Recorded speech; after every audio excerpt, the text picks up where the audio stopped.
Koraput जिलार Similiguda block अंतर्गत दुधारी पंचायतर ए होची कांटी गाँ। कांटी तल कांटी आ ऊपर कांटी। तबे कांटीर ए दृश्य देखिले आपण विमुग्ध हेबे। एपटे देवमाली पछपटे गिरलीमाली आ पुटसिल बण जंगल और पहाड़ घेरा भितर रहितबा ए गाँ अत्यंत चमत्कार एवं मनमुग्धकर। जे भी आसंती गाँ को देखि थरे अटकी जाती।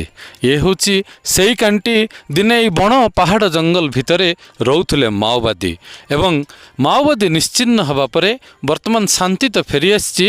आदिवासी जनजीवन कथा कहूथबा एई कांटी गाँ रे वर्तमान देखिबे जे प्राकृतिक परिवेश रे भरा एई गाँ आदिवासी संस्कृति जनजीवन विशेषकर कंध संस्कृति रे भरपूर थिबा एई गाँ पर्यटकों को आकृष्ट करने सह परिवेशविद को मध्य करुछि मतवाला।